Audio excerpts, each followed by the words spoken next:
Five-Field Formation, sometimes called the Devil's Den Formation, or Five-Field Downs. It's near a burial tumuli, a burial chamber from the ancient Celts. And this was one of the first ones I ever went to that really was a mind blower. I mean, this knocked out lots and lots of batteries. These folks came in with a GPS meter, and within minutes it wasn't working. And it affected my static meter, my camcorder. You can see the minutes dropping. And it tells you how many minutes are left on your camcorder. Well, it wasn't working very well all of a sudden. And Masamaki, who runs a sushi restaurant on Spruce Street, was there. And he had his camera stop working. It was brand new to 30 heads in the flashing. That's supposed to happen after 10 years when you've been using the camera, not the first quarter. Did you try taking a compass out of one of these? Did it affect the compass? I haven't seen it affect compass. We have had reports of that happening. And in fact, Colin Andrews measured one. My GPS is just going where wrong. He didn't know the authorship at the time and found, I'll see if I can find it a little later.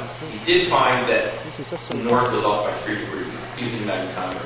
It's called a drag across the field. The formation effect. The reason I asked, we had a UFO sighting where the compass was off 90 degrees. It took 2 months to get back.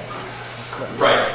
That's interesting, because a lot of the times these batteries don't seem to work again for a couple weeks if they're recharged. We've had reports of that from people in this area. That the batteries work 6 You had months 14 later. hours when you came in. 14 hours of battery life. And so we do get magnetic effects sometimes, and it's been seen in some of the information. So they do have magnetic effects. They affect batteries and cameras, and the Devil's Den Formation. The next day we went back, same thing happened, and this is what's really stunning about it. You're walking there with your equipment, and it's not like it just starts to go bad as you're getting near there. I'm talking, you cross over the line of the circle, it's like a couple hundred feet across, and here's the edge, and you go over, boom, and it just, like something hit it with a pulse in the EMF pulse. I don't know if you watched any of the recent UFO Hunter shows on History Channel. It's actually at the same time, there's one on Science Channel, exactly at the same time.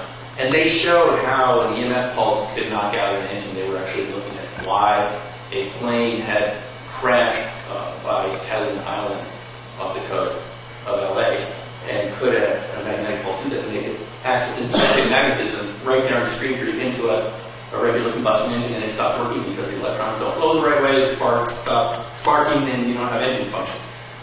In fact, apparently Ford Motor Company published something in 1972, which was a manual about how UFOs affect car failure. One of the causes of engine failure being UFOs. So I'm sure you all know people who've had this experience, or talking to people I've had, people that have had this, driving along, and all of a sudden strange lights over there, and all of a sudden jump. The crop circles were a little bit like that. That's the connection there. It's a little bit weird. Yeah. But there are also these UFOs that appear over them. This one was photographed for a couple days over this formation, Telegraph Hill, in 1995. Why you would see a formation over there, a UFO over there for a couple days in a row, I don't know. It's like one of those Star Trek episodes where, they're orbiting the planet, and it's like one day for them, and it's 100 years in the time of the planet. So there's UFOs are seen in and around them. I have seen them myself, just thinking about making crop circles before I even got involved in making them. I've seen things pop out of the clouds. It was eerie and weird. Here is one that was recreated for a place to stay. This is a recreation of one from 1995. The Earth is missing. You can see the circle makers doing this with their measuring tape as they're out there. It took them. Well, they didn't finish by the daytime. That's what these photos. They weren't trying to set any records. It was for a movie that never made it over to the States. Paranormal movie. And here's the recreation. So we know humans can make these complicated ones. To me, it's not an issue anymore. But to a lot of folks, it is. And it's a point of contention. But I accept now that they're made by people, and they're made by something else that I don't understand. Now, there's no doubt that UFOs in the past have made some of these. Even in our own country, people have seen things around where UFOs have been. I know up in the area of Idaho where I currently live, a woman was picking huckleberries and a disc came over. We had this UFO meeting where people come tell their stories. You don't believe this, but local people have seen it. Just out in the woods doing their forestry stuff. She was there, and this disc came right over and landed in the meadow, right next to where they're picking huckleberries. And I said, it was patterned at least. it was splayed out radially from the center. And then they called the Forest Service, of course. The National Guard shows up and tells them huckleberry picking is over for the week, and the National Guard's over. They take soil samples, doing this. Now they don't just do that for any old, craft. So people have seen these formations where UFOs land. The first one ever, actually, in recent time, was the Tully saucer nest in Australia, where these UFOs were seeing discs, and you can find the pictures on the internet. It happened over a couple of years, and then these kind of swirled grassy areas were found emerging from the water, and this is in the water, in marsh area, swirled areas of grass. Fascinating. So, plenty of other cases. I know a woman in Slovenia whose friend, very devout Catholics. One night they lived in the woods and they saw these flashing lights over the field. The next day they went out to investigate, and they found a meadow squirrel in the star. So UFOs are associated with these. I've seen interviews with circle makers, and some of them will say, when I got into this, I was observing what was going on, and then I copycatted it. And since then, I have seen the balls of light in the field and stuff like that. So I at least interviews with a lot of circle makers who feel that a lot of them were made by unknowns. Yeah. Is that common among circle makers, or are some of them very? No, they have weird experiences out there, and the more you get to know them, the more you hear about their strange experiences. They see balls of light, and they see shadow people out there. Sometimes they go out there with the formations already made, and they didn't tell anybody. Things are added. They see UFOs. The big circle making team from London, the Circle Makers, who make some of the biggest and the best. It's on their website, circlemakers.org. I think they do this. They said one came over one night, a light over the field, not high up, turned on the spotlight, and it stopped moving, and it made no sound. And they were petrified. And other teams have been driven out of the fields by balls of light that terrified them, converging on them, moving around. You normally don't find 20-year-old guys out in the field getting scared of anything. They're not scared of anything out there because it's dark and you know each other. And it's quiet out there. It's beautiful.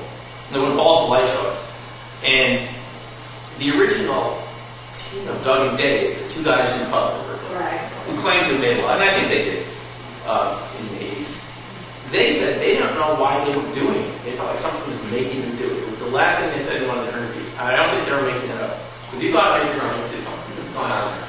It has an energetic, powerful feeling to it that compels you. It's like a compelling feeling to keep making it. Now, some of the circle makers I know ask for permission before they do this. If they go out there and they don't get a good feeling, they don't make it. But it feels like it's the right thing to do, they do. So there's something there.